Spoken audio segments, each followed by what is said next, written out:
people of Israel cried out to the Lord. They said to Moses, "Is it because there are no graves in Egypt that you have taken us away to die in the wilderness? What have you done to us, bringing us out of Egypt?" Egypt controlled various territories at times, but historically, the ancients defined Egypt proper as the lands watered by the Nile River. And Glenn Fritz notes that with a dead end at the Gulf of Akaba, the Israelites would have been both outside of Egypt and in a wilderness, in line with what this verse states. However, on the near side of the border lakes, they would have still been in Egypt. Although Egyptologist Ken Kitchen favors a Bitter Lakes crossing site, he acknowledges that the border lakes did mark the edge of ancient Egypt. Once you've crossed the Bitter Lakes here, you're out of Egypt proper. Sinai is a dependency, it's not part of Egypt proper. One side is Egypt, the other side is desert. When they were on the shore, they said, "Why did you bring us out of Egypt to die?" But technically speaking, they would still be in Egypt. How do you answer that? Oh, well, this is rhetoric, is it not? They're away from the fields, they're away from cultivation, they're in the desert already. There's a tongue of land comes in from the lakes between the angle of the River Nile of those days, which is further east then, and the Wadi Tumilat with its own waterway, and that's a tongue of desert land. Now it says in the text that the Israelites cried out to Moses and said, "Why did you bring us out of Egypt to die?" Yes. It appears that they would have been out of Egypt more here than over here. It feels like they're still right here in this agricultural area.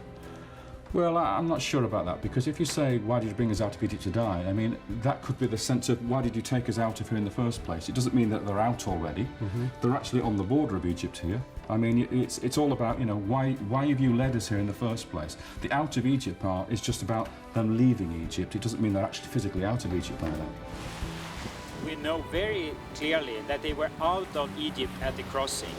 The people of the Hebrews were so upset at Moses that had taken them all the way out, and they were trapped here, out of Egypt, and they want to go back to Egypt. So we know that they were out of Egypt at the crossing site. When we read in the verse that the people were panicking and they were upset and they saw the Egyptians pursuing them, and they complained to Moses and they said, "Why did you bring us out? Are there no graves in Egypt where we can be buried there? Out here in the wilderness, we probably won't even get buried." So in their panic, they still had an opinion. They still had a philosophy to work with. You can die here, you can die there. Why are we dying here? And to this Moses said, "We're not dying. We're going to Mount Sinai. If you'll just watch, you will see the divine plan unfold." If you just take a sober look at what the text says, for example, about what the Yam Suph is, that it is the Gulf of Akaba, then you have to say that's what they crossed. And if that's what they crossed, where does it go? Into Arabia. And so I think Mount Sinai has to be in Arabia. The biggest reason for the Hebrew approach to locate the Exodus sea crossing at the Gulf of Akaba is the set of Bible verses associating Aqaba with Yam Suph, especially Exodus 23:31, where Moses recorded that Yam Suph marked the southern border of the Promised Land. You can't use one example to create a paradigm.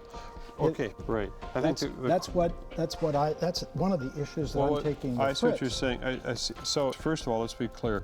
It does say that Yam Suph is a boundary, and that does identify Aqaba. That's correct. Okay. Now it's, I have a list here of all of the places where it occurs, all of the times when you see Yam Suph here, where you see a Ruth right here, and when you see Mara Rubrum here, and then what it refers to. Mm-hmm. The problem with taking a single identity of the Gulf of Akaba for all of those is that they do not fit the context of all of the narratives. Yes, in the one that you recited, it does fit. And you see that in the yellow here, I have put passages where I think the most reasonable geographic conclusion is the Gulf of Akaba. Mm-hmm. But there are some here that must be seen as the Gulf of Suez. Mm-hmm. But the point that Fritz is making is that it has to be Aqaba because because it always means Aqaba. I see. It And what you're always saying means. is that you're saying that when you look at, let's see, if we go to Numbers 21, 4, then that means that it's actually Suez. That's what you're It saying. does. There it means the Gulf of Suez. And in context, it cannot mean the Gulf of Aqaba. There are two reasons.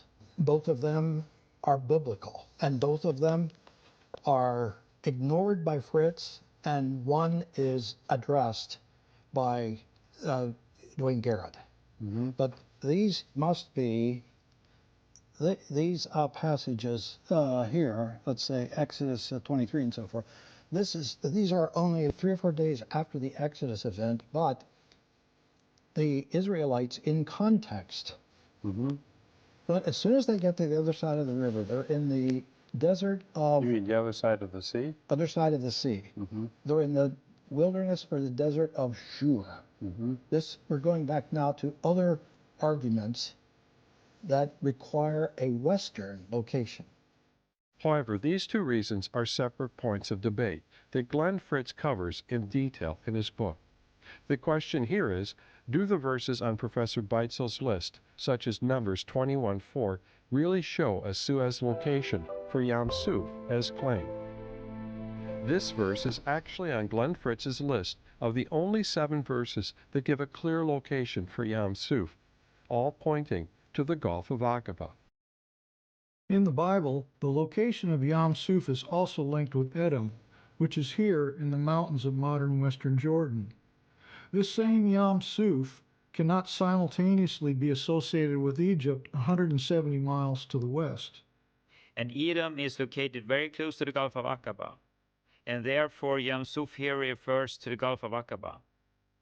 And it's surprising to see that there are so many references from Yam Suph to the Gulf of Aqaba. So I really can't understand how one can miss it. Well, the Gulf of Akaba, other people are suggesting, is Yam Suph because of the connection to references to Solomon's having a fleet of ships at that location, as well as the boundary of Israel. I have no trouble with that. As far as I'm concerned, we know that the Yam Suph and the Red Sea are the same place, but it doesn't mean it's the only Yam Suph there is. I mean, we also have evidence from the Egyptian text that Yam Suph was further north in the Isthmus of Suez, they call it, between the Sinai Desert and the Egyptian Delta. So why not have more than one Yam Suph?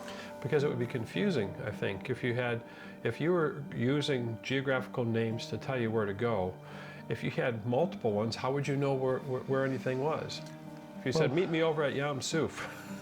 Okay, well, it all depends on how you interpret Yam Suph, doesn't it? Because reeds don't grow in salt water, and the Red Sea is a saltwater sea.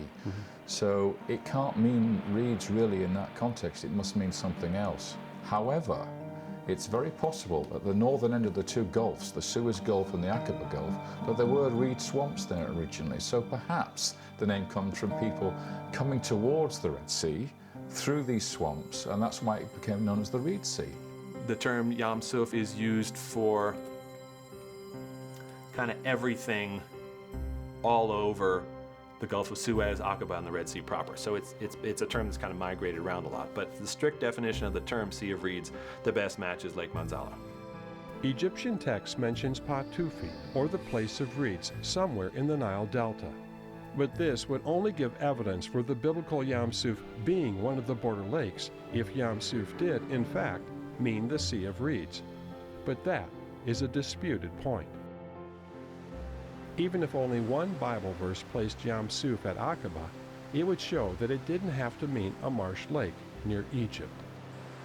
Now, others have suggested that there's multiple Yam Suphs. Right. And how would you answer that? There is no reference to Yam Suph that has geographic markers attached to the term in the narrative and the description that put it anywhere except the Gulf of Aqaba.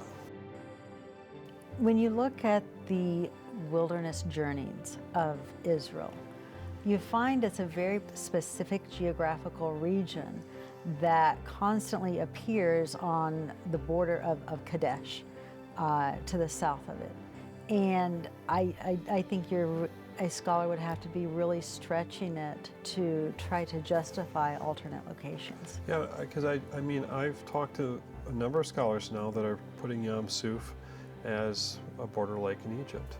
And, but yet there's these other references that are closer to Israel. And so there's like this tug between an Egypt-centric solution to this story and a one that is also taking into account other references. What you're saying is that the Bible, when it references the word Yam Suph, it's not connected with an area in Egypt. Not at all. The only geographically you find it's connected with the land of Midian. It is connected with Edom.